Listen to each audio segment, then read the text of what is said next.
Good morning, children. Today we are going to learn how to solve real numbers worksheet number 6. ఇవాళ మనం real నెంబర్కి సంబంధించి worksheet నెంబర్ని ఏ విధంగా సాల్వ్ చేయాలో చూద్దాం. ఇక్కడ సమ్ చూడండి అమ్మా. Show that √5 is an irrational number. Next which of the following is a rational number, which of the following is an irrational number. Okay, sums ఈ విధంగా ఉన్నాయి మనకి. ఇక్కడ చూసినట్లయితే అన్నీ కూడా రేషనల్ ఇర్రేషనల్ ఈ టర్మ్స్ కనిపిస్తున్నాయి మనకి. ఒకసారి వీటి గురించి బ్రీఫ్గా నేర్చుకుందాం చూడండి.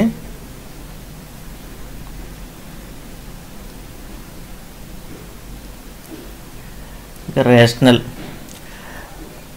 numbers which are in the form p by q are called rational numbers.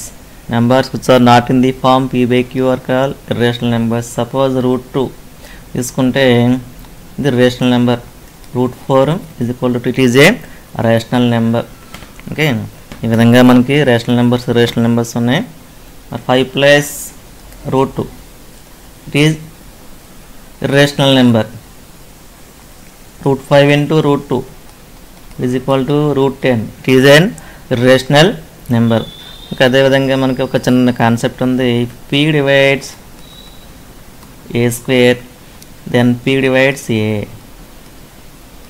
Here p is a prime number. p divides a square then p divides a. ఇక్కడ మనం ఒక లెక్క చెప్పుతాం, దాంట్లో దీన్ని ఉపయోగిస్తాము. Now come to first some చూడండి. First matching చేద్దాం చూడండి. Multiple choice questions. Which of the following is a rational number? Which of the following is a rational number? 2 plus √3 irrational, 5 minus √2 irrational, 9 √2 irrational. మరి ఇది చూడండి, 6 minus √4 means 2 is equal to 4 వస్తుంది. Okay, therefore D. That means 6 minus √4 is a rational number. Okay, which of the following is an irrational number? 3.28. 3.28. It is terminating decimal. That's why it is a rational number. 4.57, 57, 57, etc.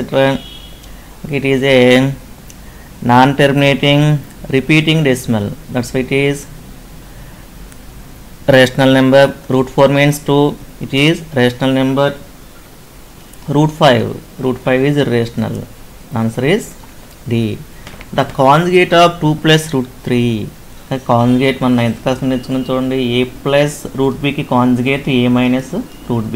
That means ఇప్పుడు a plus √bని a minus √b పెట్టి multiply చేస్తే మనకి ఏ formula apply చేసుకోవచ్చు? a plus b a minus b square minus b square. ఈ formula apply చేసుకోవచ్చు కదా. Is equal to a square minus b. ఈ విధంగా దీన్ని ఏ నెంబర్ పెట్టి మల్టిప్లై చేస్తే ఒక రేషనల్ నెంబర్ వస్తుంది. ఓకే, ఈ విధంగా 2 plus √3కి రేషనల్ కాంజుగేట్ ఏమొస్తుంది? 2 minus √3 ఇక్కడ ఉంది. ఇక్కడ కామన్ మైనస్ తీసుకుంటే √2 minus √3. ఓకే, ఇది ఏమవుతుంది? దీనికి కాంజుగేట్ వస్తుందన్నమాట. ఆన్సర్ ఏమొస్తుందన్నమాట? బి. మామూలుగా యాక్చువల్గా అయితే మనం √2 minus √3 చెప్తాం. మరి ఇక్కడ మిగతా ఆన్సర్లు ఏమి లేవు, ఇది దగ్గరగా ఉంది. ప్లస్ మైనస్ కామన్ తీసుకుంటే మనకి దీన్ని దీంతో పెట్టి మల్టిప్లై చేస్తే మనకి దీంతో పెట్టి మల్టిప్లై చేస్తే మనకి రేషనల్ నెంబర్ వస్తుంది. కాబట్టి it is a conjugate of 2 plus √3. Okay, next one. Observe the following statements and conclude. Statement 1. If p is a prime number and a is a positive integer, if p divides a square then p divides a. ఇప్పుడే చెప్పుకున్నాం, ఇది కరెక్టే మనకి. The sum of any two irrational numbers is an irrational. నాకు suppose 2 plus √3 ఉందమ్మా, ఇదొక irrational. 2 minus √3 it is another irrational. Now add these two. Add చేసినట్లయితే √3 cancel అయిపోతాయి. మనకి ఎంత వస్తుంది? 4 వస్తుంది. 4 ఈజ్ రేషనల్ నెంబర్. అంటే ఈ స్టేట్మెంట్ ప్రతి సందర్భంలో కూడా ట్రూ కాదన్నమాట. కొన్ని సందర్భాల్లో ట్రూ అవుతుంది, కొన్ని సందర్భాల్లో ఫాల్స్ అవుతుంది. కాబట్టి మనకు స్టేట్మెంట్ ఇచ్చామంటే కంపల్సరీ అది always true for every irrational numbers. That's why first one is true, second one is false. The product of two irrational numbers may not be an irrational number. Justify your answer with example. Product of two irrational numbers may not be an irrational number. Suppose మనకి let 2 plus root 3 and 2 minus root 3 are two irrational numbers. Two irrational numbers.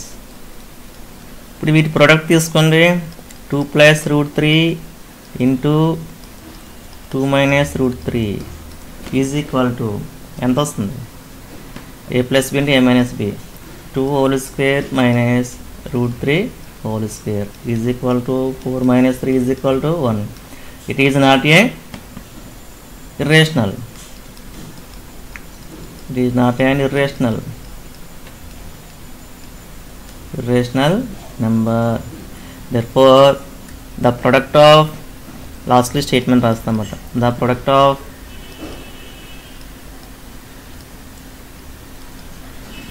two irrational numbers may not be an irrational number. Okay, మరి ఇక్కడ numbers ఎలా తీసుకోవాలి? ఇక్కడ రెండు కూడా conjugate అయ్యే విధంగా తీసుకోండి, అప్పుడు మాత్రమే మనకి రేషనల్ నెంబర్ వస్తుంది. అలా కాకుండా ఒకటి 5 minus root 2 ఇంకొకటి 3 plus root 2 తీసుకుంటే మరలా ప్రోడక్ట్ ఏమొస్తుంది? మనకి ఏమొస్తుంది? ఇర్రేషనల్ నెంబర్ వచ్చేస్తుంది. Okay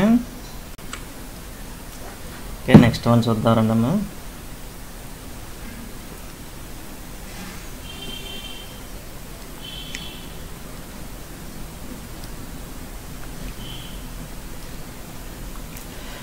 If a is equal to 3 plus 2 root 2, b is equal to 2 plus root 3, then find the value of a plus b. a plus b value find out చేయాలి. a plus b is equal to a value 3 plus 2 root 2 plus 2 plus root 3. రెండు add చేయడమే. ఇక్కడ integer నెంబర్స్ని add చేసుకోవాలి. 3 plus 2 ఎంత వస్తుంది? 5 plus 2 root 2 root 3 మనం add చేయలేం, అలా ఉంచేస్తాం అంతే. 2 root 2 plus root 3. ఓకే, ఈ విధంగా దీన్నే చేస్తాం. చాలా ఈజీగా వచ్చిన సింపుల్. నెక్స్ట్ వన్ ఇవన్నీ అయిపోయినాయి. ఫస్ట్ వన్ చూడండి. Show that root 5 is an irrational number. Okay, this is very very important. 10th class ఈ మోడల్ సమ్ మనకి చాలా ఇంపార్టెంట్. దీన్ని ఓకే మనం ఏం చెప్పాలమ్మా ఇప్పుడు? root 5 is an irrational number అని చెప్పాలి.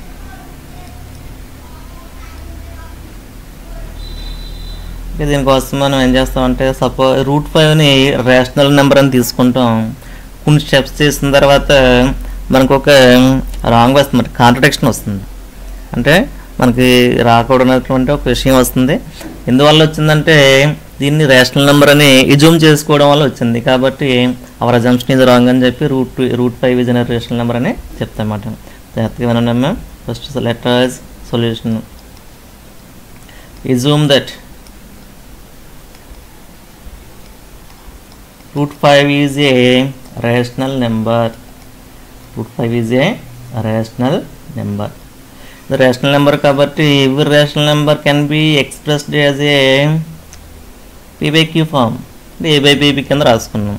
ఇక్కడ సపోజ్ ఇక్కడ ఏబీని ఎలా తీసుకున్నాం అంటే a, b are co-primes.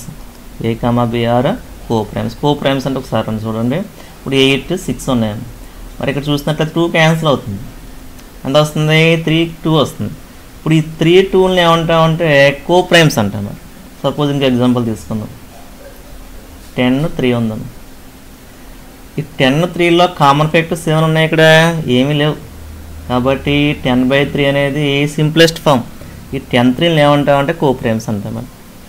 Next ఏం చేద్దామంటే squaring on both sides. Squaring on both sides we have root 5 whole square is equal to a by b whole square. root 5 whole square means 5 is equal to a square by b square.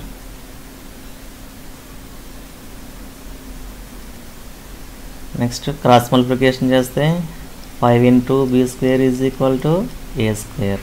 It means a square is equal to 5b square. Okay, ఇక్కడ పక్కనే రాస్తున్నవి నోట్స్లో note చేసుకోలేదు, ఇవి మీకు అర్థం అవడం కోసం మాత్రమే. దీని అర్థం చూడండి. ఇప్పుడు సపోజ్ 8ని 2 పెట్టి డివైడ్ చేసాం, ఎంత టైమ్స్ పోతుంది, 4 times క్యాన్సిల్ అవుతుంది. 8 is equal to 2 into 4. That means 2 divides 8. 8 divided by 2, దీన్ని ఏమంటామంటే 2 divides 8. 8 is divisible by 2. మనం 8ని 2 పెట్టి డివైడ్ చేస్తే రిమైండర్ 0 వస్తుంది. దీన్ని మనం ఇంగ్లీష్లో ఏమని చెప్తామంటే 2 divides a. 8 is divisible by 2. ఇదన్నా ఒకటి, మరి దీన్ని ఇలా అంటాము 2 divides 8.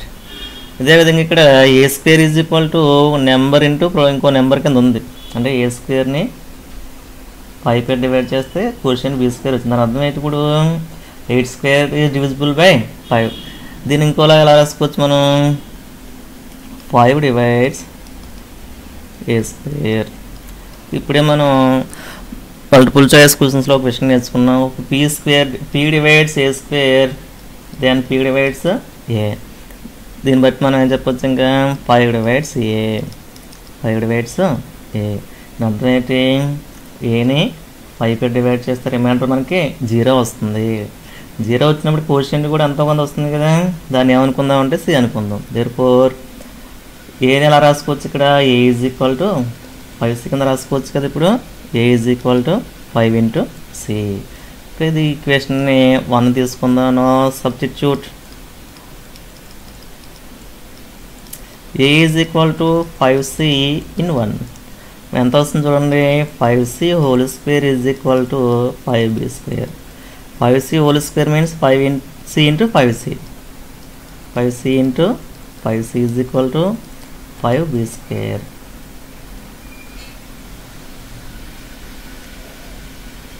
5c into 5c ఎంత వస్తుంది, 25. c square is equal to 5b square. ఈ 5 దీంట్లో ఎన్ని టైమ్స్ క్యాన్సిల్ అవుతుందమ్మా, 5 times. This means 5c square is equal to b square. b square is equal to 5c square. That means ఇక్కడ చూడండి, b స్క్వేర్ని 5 పెట్టి divide చేసాం, c స్క్వేర్ ఏమో quotient, reminder 0 వచ్చింది. That means b square is divisible by 5. దాన్ని మనం ఇంకో ఎలా రాసుకోవచ్చు, 5 divides b స్క్వేర్. ఇప్పుడే చెప్పుకున్నాం 5 divides b స్క్వేర్ అయితే 5 divides b. దీన్ని 3 అనుకుందాం.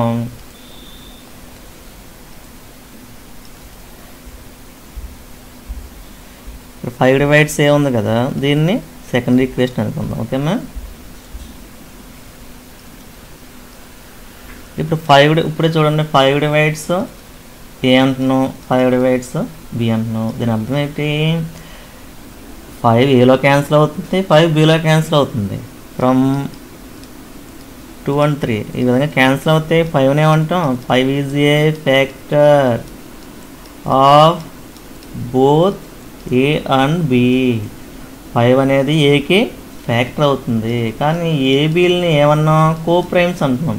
కోప్రైమ్స్ అంటే ఇప్పుడే చెప్పుకున్నాం, ఏబీలకి ఏం ఫ్యాక్టర్స్ ఉండకూడదు. ఫస్ట్లోనేమో కోప్రైమ్స్ అని తీసుకున్నాం, మరి ఇప్పుడు 5 ఈజ్ ఏ ఫ్యాక్టర్ అంటున్నాం. మరి ఫ్యాక్టర్ ఉంటే కోప్రైమ్స్ అవుతాయా, అవ్వవు. Therefore which is contradiction.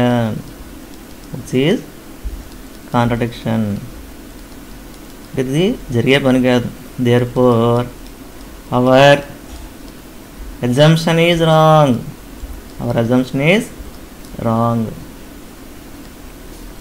therefore రాస్తాను చూడండి, మీరు పక్కన రాసే కానీ కింద రాయండి. కొంతమంది వ్యక్తులు ఏం చేస్తాను, గీత పెట్టి రాస్తుంటే మీరు కూడా గీత పెట్టే రాస్తున్నారు, అలా కాదు, దీని కింద రాసుకోవాలి. therefore our assumption is wrong. our assumption ఏంటి, √5 is రేషనల్ నెంబర్.